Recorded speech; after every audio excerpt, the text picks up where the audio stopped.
First, I want to start this video by once again apologizing. I totally dropped the ball last week, which has led to Bridget reintroducing a video, which I once again feel the topic should be talked about, and that is about trans guidance. So what we are going to do is we are just going to go ahead and go with it. No other topics or anything added to that. We'll just make that the topic for the week. And I'm not really too sure what's going to happen as far as Bree goes, but maybe she can just kind of chime in on a few other points if possible.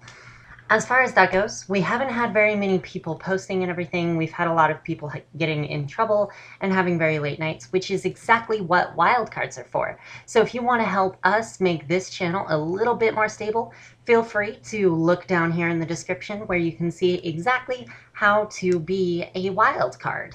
Another shameless plug, we do still have one day open for a regular trans blogger. If you actually want to be a part of Trans Youth Channel, then we can definitely take your application. Once again, description. Per usual, if you have any questions whatsoever, send them to transyouthchannel@gmail.com because we rely on you guys. And with all the advertisement type stuff over, I'd like to move forward into the topic that we were talking about, which actually does involve quite a bit of controversy. So at what point does being trans mean that you're allowed to be the mentor? At what point does it mean you're allowed to speak for a community? And how does that make you feel? How does that make you feel when you're thrusted into this leadership position, when you don't feel you are qualified, and when much of the community may not feel you're qualified? Now, strictly speaking, I have fallen into this trap a lot, because of all the advocacy that I do. I get a lot of people who come up to me and say, that's not my story. That's not what I'm saying. Why are you talking for me? And I don't want to have that impression put on anyone in the LGBT community. My story is my story, and my generalizations are going to be wrong in many cases. And in that case, I'm okay with that. If you were to bring it to my attention that you aren't one certain way, then definitely, from then on, I'll be that way. However, I do feel that it is also important that I manage to maintain my personal view whenever I am talking to anyone about an LGBT problem. So I typically have this assumption that I make that everyone knows what's coming out of my voice is me. It's not speaking for an entire community in the strictest sense. I'm speaking for a community so that they can further elaborate on that topic. If I'm wrong, tell me, by all means, come up and say it to the world, because I do want that. I want the community to be open enough to show all the different aspects. This is actually getting kind of jingly, isn't it? I have had many people who have come to me saying that they really appreciated my support in the way that I spoke to a lot of people.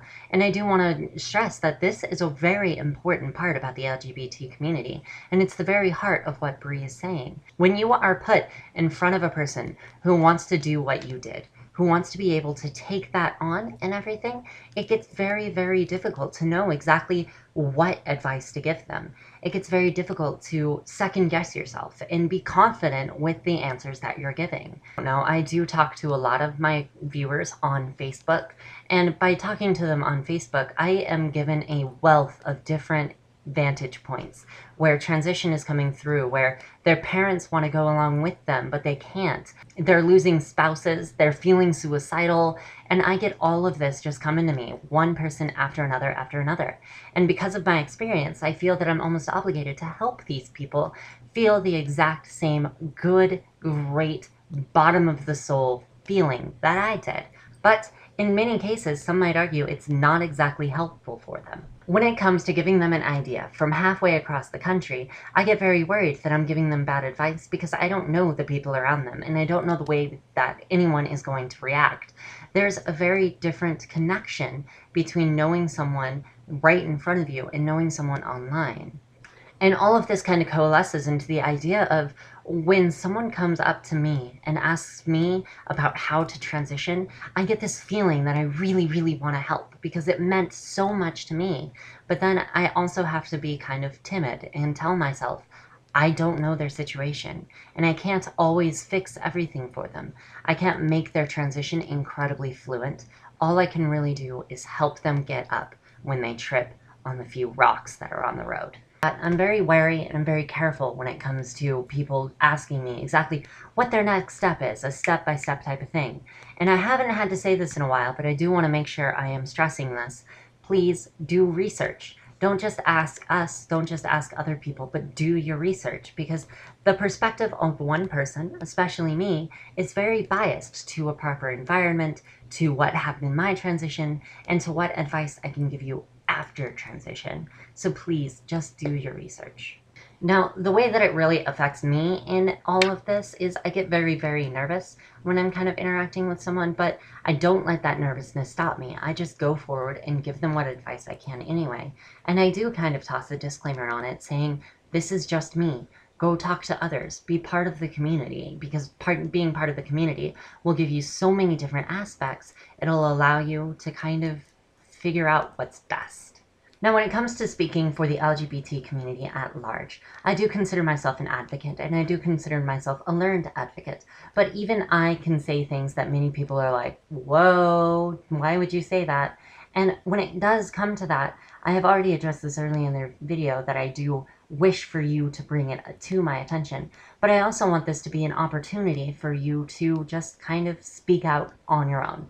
Speak out yourself. Because I can't be the only advocate for so many people. You need so many people to be shown as them. I do hope that you guys will take from this video the idea that being helped and coming to us is not just an experience for you. It's something that affects us, affects the community, and affects your future. I'm sure that a lot of people who are here on YouTube just starting their transition, have no idea what they're doing, are eventually going to come up to one of those situations where someone else is going to ask you exactly how you did it. And you're going to get this apprehensive, you're going to get this nervous feeling, you're going to get this what can I say, what can't I say type of issue. And the next time you end up on a trans board, the next time you end up advocating for the LGBT community, you're going to get the same feeling. People will be in opposition. So feel free to just take it as is. Go for it. Just give the information that you can and tell them this is your information, not the community's. Tell them that while you may represent the community, you are not the community. And that's pretty much what I have to say on the subject.